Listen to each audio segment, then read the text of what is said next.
What's going on, everybody? Welcome back to This Week in Esports and Gaming, the show where we talk about the latest and greatest in business happenings for gaming, esports, and creator news. I'm your host, Mark Kai. We're here for the second week of December 2023, and let's dive right into it. For our first top 3 story, 𝗠24 has partnered with Kojima Productions, a notable entertainment production company, 𝗠24, and they are now going to be working with Hideo Kojima's Kojima Productions to actually collaborate on a live-action feature film adaptation of Death Stranding, which promises to delve into the mysteries surrounding the apocalyptic event called the Death Stranding, which blurred the lines between life and death and brought forth nightmarish creatures into the world on the brink of collapse. 𝗠24 also specifically created specific Death Stranding-inspired merch for its company, not necessarily related to the movie, just to get in the shop as well.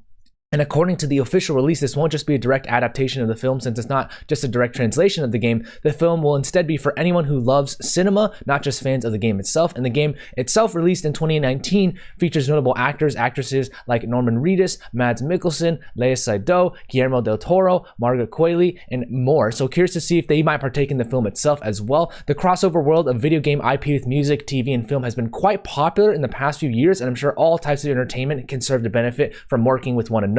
I think generally it costs less money and effort as well for a games company to utilize already existing IP for another purpose than to create an entirely new IP altogether. So it's a win on the business side, evidently there. And with both 𝗠24 and Hideo Kojima having devoted community followings, it'll be cool to see the crossover of both communities, as well as how this might set the bar for future live action films.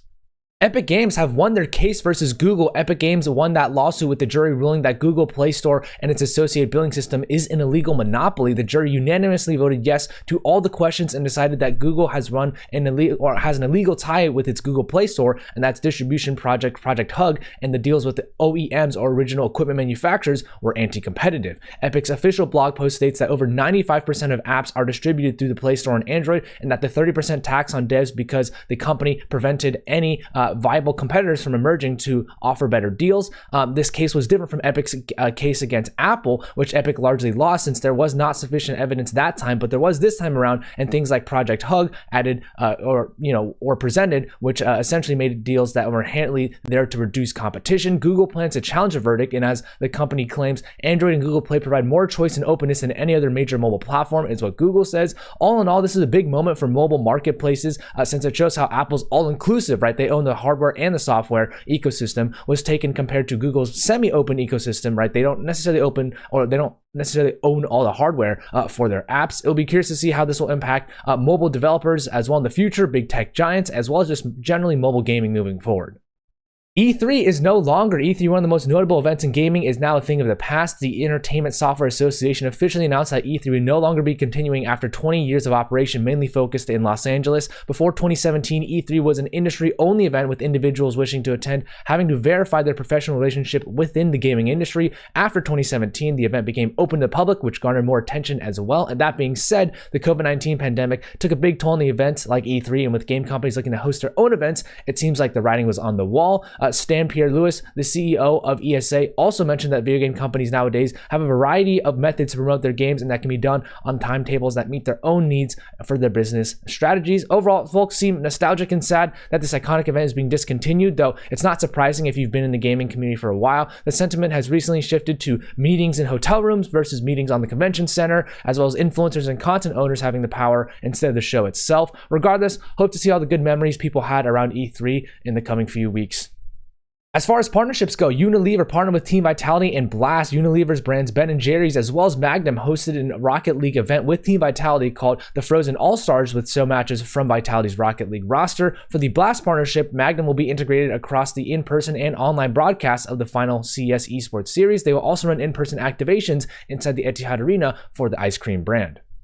Nod1 Gaming have also partnered with Blast. The two orgs will work together on their CS tournament called The Draft, which aims to provide the regions of India and Pakistan with more opportunities to compete on a global scene for CS Esports. There will be a $50,000 prize pool, with 12 teams booking their spot in the group stage of the Draft tournament. M80 partners with the health food brand RawQ. M80 will support the development of a new line of gamer-specific RawQ products, and RawQ will be M80's official performance bar partner. The partnership aims to promote smarter, healthier dietary choices for fan bases and players. Revenant Esports have partnered with ViewSonic. ViewSonic will provide the org's players with its range of monitors for practice and competitive matches, with their logo also being visible on Revenant Esports jerseys, as well as exclusive content for the organization. The Saudi Esports Federation has partnered with Japan's Esports Union. The two organizations signed an MOU which aims to enhance human resources and foster esports industry growth, whatever that truly means. They will exchange knowledge and information to improve talent development in the esports space. Team Seoul has partnered with the Chinese consumer electronics company 𝗠𝗶𝗖𝗶. 𝗠𝗶𝗖𝗶 will become the title sponsor of the org, renaming Team Seoul to 𝗠𝗶𝗖𝗶 Seoul. The partnership will last 6 months and will see logo appearances, name changes, and other content likely as well. NRG Esports partners with Spectrum. While financial details weren't disclosed, it's known that Spectrum will power NRG's gaming headquarters in LA, dubbed the NRG Spectrum Castle for internet. Curious to see what other activations will come from this. Esports Charts partners with the Brazilian talent agency Crew. As a result, Streams Charts will provide comprehensive analytics and stats for Crew related to talent scouting, influencer marketing, content optimization, sponsorship reporting, and other things as well. Stream Hatchet have partnered with Bungie. Bungie will leverage Stream Hatchet's sophisticated analytics tools, providing Bungie with deep insights into audience interactions on various live streaming and social media platforms. This will also include Sidekick's influencer CRM technology, another branch of GameSquare, to effectively grow and manage Bungie's network of creators and affiliates. As far as finance and M&A goes, Giant X has been formed after Excel and Giants Gaming have merged. The new organization will keep all talent rosters and content creators from both teams, and as a result, Giant X will compete in League of Legends LEC and Valorant's EMEA League. Additionally, all sponsors will stay on board, as well as 2 regional HQs in London and Malaga, as well as bilingual content from both of the organizations. The Italian esports org Novo Esports have secured a €110,000 investment from 2 private investors. According to the org, the investment is a crucial step toward the org's second investment round, and the org has fielded rosters in League of Legends, Rocket League, Valorant, EA Sports FC, TFT, and others as well.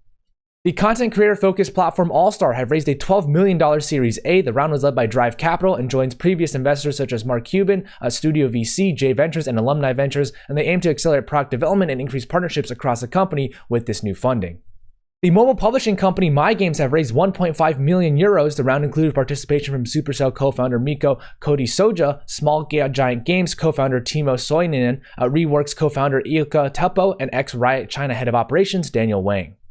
The Fortnite game maker Barnyard Games have raised $3.4 million. The California-based company saw the round led by Menlo Ventures, with participation from BetaWorks, Alumni Ventures, Charge VC, and individuals like Eden Chen and Nate Mitchell. They'll use this to expand their presence in UGC games.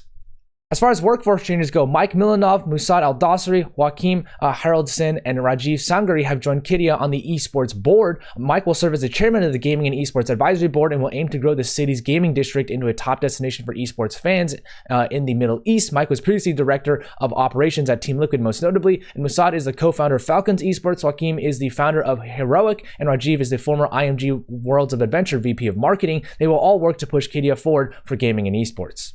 Mark Zimmerman joins Riot Games as the LCS commissioner. Dan Sutton has been promoted to VP of Marketing. Mark Z, as he's known by on broadcast, will be heading up the LCS, which comes as the LCS announced its return to a weekend broadcast schedule for 2024. Mark will oversee all the LCS and focus on creating experiences for fans, players, and teams. And Dan will now be in charge of all marketing teams for games, esports, and entertainment on League of Legends, Valorant, TFT, Legends of Runeterra, and Wild Rift. He's been with Riot Games for over 8.5 years now and previously spent time at Google and the Martin Agency in a variety of marketing and brand roles. He holds a bachelor's in communication from UMass Amherst.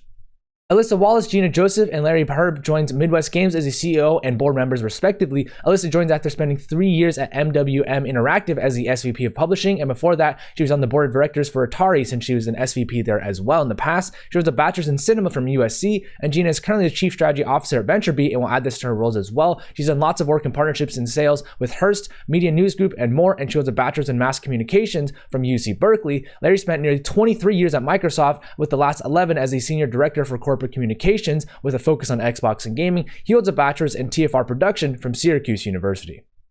Thunderful Group, they've promoted Claire Boisery, Harriet Hughes, Catherine Strangfield, and Sue Smith as the EVP of Studios and Development, EVP of Publishing, EVP of Operations, and the General VP of People and Culture. Claire's new role is a promotion from her previous VP of Studios role, and she also spent time at PlayStation FunSolve and Maze Theory in the past as well. Harriet's promotion comes at a similar time from her VP of Marketing position before. She was previously the CMO at PlayStack and also did marketing at EA, Marmalade Game Studio, Royal Caribbean Cruises, and Virgin, and she holds a bachelor's in Philosophy and Theology from the University of Oxford. Oxford. Catherine was previously the VP for Business Management and Transformation and also spent 13 years at PlayStation doing corporate strategy and business development and more. She holds a diploma in international business from Allen University, and Sue has been with Thunderful for about 2 years and was a VP of Culture and People before. She spent time at CodeSync and a variety of other businesses doing a variety of HR management roles, and she holds a Bachelor's of History and Sociology from the University of Sunderland.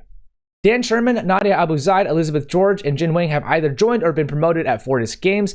Dan joins as the Chief Business Officer and was formerly the CEO of Game Club and spent time at Rockstar, EA, Tilting Point, and HSBC in the past. He holds an MBA from UC Berkeley. Nadia is now the head of talent acquisition and had lots of experience in recruiting as she comes from Asana as the head of talent acquisition, strategy, operations, and equitable programs. She also spent 3.5 years at Jotball in a similar role and Barclays as well, and she holds a master's in human resource management from NYU. George is now the head of player community and has lots of community management experience as she spent time at Gather, Crunchyroll, and Niantic in senior roles for marketing and community management. She's also worked with Wargaming and Full Sail University and holds a master's in internet marketing from Full Sail University. And Jing's new role is a promotion from a previous position as head of strategic programs. Before that, she spent 2.5 years at Phoenix Labs as the GM for US Studios and spent nearly 7 years at Riot Games as well. She holds a bachelor's in PR from USC. As far as new stuff goes, Vinny Jr. joins Loud as a co-owner. As a result, Vinny Jr. will assist Loud with content production and expand on educational initiatives created by Vinny Jr. Institute. The two parties will aim to refocus on entertainment's next generation. That's it for this week in esports and gaming. Thank you so much for tuning in. Credit to the authors and brands themselves for the images and information provided. If you want to go show some support to the esports advocate, go click the link in the comments down below. And if you want to go show some support to me, tag one of your friends that might find this valuable, or just reshare this with your audience. And as always, everybody, have a great day.